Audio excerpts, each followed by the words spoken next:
శ్రీ సీతారామాభ్యాం నమః. శ్రీ గురుభ్యో నమః. శ్రీమద్ వాల్మీకి రామాయణము అరణ్యకాండము 13వ సర్గము. అగస్త్య మహర్షి సీతాసాధ్వి యొక్క ఔన్నత్యమును ప్రశంసించుట. శ్రీరాముని కోరికపై ఆ మహాముని పంచవటి వారికి నివాసయోగ్యము అని తెలుపుట. వారు అచ్చటికి బయలుదేరుట. ఓ రామలక్ష్మణులారా, మీకు శుభమగుగాక. మీ ఎడ నేను ప్రసన్నుడనయ్యాను. నాపై గల ఆదరాభిమానములతో మీరు సీతాదేవితో కూడి ఇక్కడికి వచ్చినందుకు నేనెంతో సంతోషిస్తున్నాను.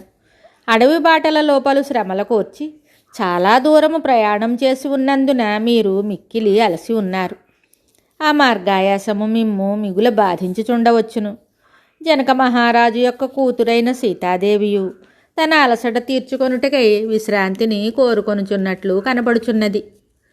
సుకుమారియగు ఈ జానకి ఇది వరలో ఖేదమను మాటయే ఎరుగదు. వనవాస జీవితము ఎన్నో కష్టములతో కూడి ఉండునని తెలిసియు భర్తపై గల ప్రేమానురాగముల కారణంగా ఆమె ఇలా వచ్చింది. ఓ రామ, కష్టములతో కూడిన ఈ వనవాసమునకు నిన్ను అనుసరించి వచ్చుట ఈమె చేసిన ఒక సాహస కృత్యము. కావున ఈమె ఎల్లప్పుడూ సంతోషంగా ఉండునట్లు చూడుము. ఓ రఘువర, భర్త తనకు అనుకూలంగా ఉన్నప్పుడు స్త్రీ ఆయనపై ప్రేమానురాగములను ప్రదర్శించుచుండును. పతి దురవస్థల పాలైనప్పుడు స్త్రీ అతనిని త్యజించుచుండును. సృష్టి ప్రారంభము నుండి ఇది స్త్రీలకు సహజ లక్షణము. స్త్రీలు విద్యుత్తు వలె చంచల చిత్తము గలవారు, శస్త్రముల వలె తీవ్ర స్వభావములు కలవారు, గరుడుని వలె వాయువు వలె వేగధోరణి కలిగి ఉంటారు. అనగా ముందు వెనుకల ఆలోచింపక తొందరపాటుతో వ్యవహరిస్తూ ఉంటారు. కానీ నీ భార్యయగు సీతాదేవిలో మాత్రము ఈ దోషములేవి కూడా మచ్చుకైనను కానరావు. ఈ జానకి అరుంధతి వలె పరమసాధ్వి. అందువలన ఈమె కడు పూజ్యురాలు. శత్రు సంహార కుశలుడవైన ఓ రామ, నీవు నీ భార్యయగు వైదేహితో తమ్ముడగు లక్ష్మణునితో కూడి ఇచ్చటికి వచ్చుట వలన ఈ ఆశ్రమము పునీతమయ్యింది, మిగుల శోభితమైంది. నీవు అడుగుపెట్టిన ప్రదేశములన్నీయును పవిత్రములగుచుండును, ధన్యత చెందుచుండును. నీ పాదస్పర్శ మహిమలు అట్టివి కనుక నీవు ఇచ్చటనే నివసింపుము. అగస్త్య మహర్షి ఇట్లు పలికిన తరువాత శ్రీరాముడు అంజలి ఘటించిన వాడై అగ్ని తేజస్సుతో భాసిల్లుచున్న ఆ మునితోటి వినమ్రంగా ఇలా అంటున్నాడు. ఓ మునీశ్వర, మా ముగ్గురి యొక్క నా యొక్క సీతాలక్ష్మణుల యొక్క గుణములకు ఎంతయూ తృప్తిపడి వరములను ప్రసాదించి మమ్ము అనుగ్రహించితివి. నేనెంతయూ ధన్యుడను. అయితే ఓ మహాత్మా, జల సమృద్ధియు అన్ని విధములుగా అనువగు వనములు గల ప్రదేశమును నాకు తెలపండి. అచ్చట ఒక ఆశ్రమాన్ని నిర్మించుకొని ప్రశాంతంగా హాయిగా నివసిస్తాము. శ్రీరాముడు పలికిన వినమ్రమైన మాటలను వినిన అనంతరము ప్రతిభాశాలియు ధర్మాత్ముడును అయిన అగస్త్యముని మున్ముందు రఘువరుడు నిర్వహించవలసిన కార్యములకు అనుకూలమైన ప్రదేశాన్ని గూర్చి క్షణకాలం ధ్యానమగ్నుడై ఆలోచించి నిశ్చయ బుద్ధితోటి ఇలా అంటున్నాడు. నాయనా రామ, ఇచ్చటికి 2 యోజనముల దూరమున పంచవటి అని ఒక ప్రసిద్ధ ప్రదేశం ఉంది. అచ్చట ఫలమూలములకును జలములకును కొదువలేదు. అది అన్ని విధములుగా మీ వనవాసమునకు అనువైన ప్రదేశము. అది లేళ్ల గుంపుల సంచారములతో మనోహరంగా ఉంటుంది. కనుక నీవు సీతాలక్ష్మణ సమేతుడవై అచ్చటికి వెళ్ళుము. ఆశ్రమమును నిర్మించుకొనుము.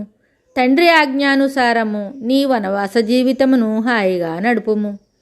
ఓ రఘురామ, దశరథ మహారాజు నీకు ఆదేశించిన 14 సంవత్సరముల వనవాస కాలములో చాలా వరకు గడిచిపోయింది. ఓ కాకుస్తా, నీ ప్రతిజ్ఞను నెరవేర్చుకొని కోసల రాజ్యమును సుఖముగా పాలింపగలవు. ఓ రఘువర, నిజముగా నీ తండ్రి అయిన దశరథ మహారాజు ధన్యుడు.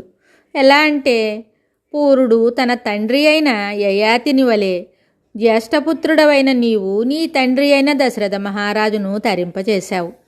రామ, నీ తండ్రి అయిన దశరథుడు నాకు మిత్రుడగుట వలనను నా తపప్రభావము చేతను నీ యొక్క ఈ వృత్తాంతమును నేను పూర్తిగా ఎరుగుదును.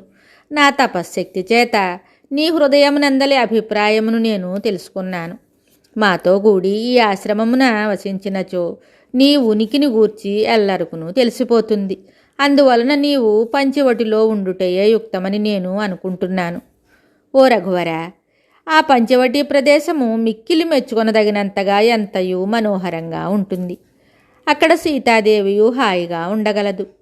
అది ఇచ్చటికి ఎంతో దూరంన లేదు. గోదావరి నదీ తీరమున గల ఆ ప్రదేశము కందమూల ఫలములతో సుసంపన్నమైనది. అది వివిధములగు పక్షులకు ఆలవాలము. పవిత్రమైన ఆ పంచవటి జనసంచారము లేక ప్రశాంతంగా ఉంటుంది. మనోజ్ఞమైన ఆ ప్రదేశము సీతాదేవి విహరించుటకు మిగులు అనువైనది. ఓ రామ, సకల ప్రాణులను సంరక్షించుటలో సమర్థుడవైన నీవు సీతాలక్ష్మణ సహితుడవై పంచవటియందు నివసిస్తూ తాపసులను బాగుగా కాపాడుచుండగలవు. ఓ మహావీరా, అదిగో అచ్చట దట్టమైన ఒక ఇప్ప చెట్ల వనం కనబడుతున్నది. అచ్చటి నుండి ఉత్తర దిశగా మర్రి చెట్టునకు అభిముఖంగా వెళ్ళినచో ఒక పర్వతము వస్తుంది. దానికి సమీపమునందే పంచవటి అను సుప్రసిద్ధ ప్రదేశము ఉంది. ఆ వనము ఎల్లవేళలయందును పుష్పశోభలతో విలసిల్లుతూ ఉంటుంది.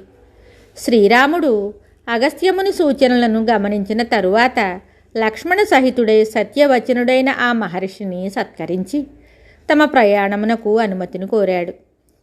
ఆ మహాముని అనుమతించిన తరువాత సీతారామ లక్ష్మణులు అగస్త్య మహర్షికి పాదాభివందనం చేసి ఆ ఆశ్రమం నుండి పంచవటికి బయలుదేరారు. యుద్ధరంగమున నిర్భయముగా నిలిచడి రాజకుమారులైన ఆ రామలక్ష్మణులు ధనస్సులను తూణీరములను ధరించి సావధానులై మహర్షి తెలిపిన మార్గమున పయనించి పంచవటికి బయలుదేరారు. వాల్మీకి మహర్షి విరచితమై ఆదికావ్యమైన శ్రీమద్ రామాయణమునందలి అరణ్యకాండమునందు 13వ సర్గము సంపూర్ణం. శుభం.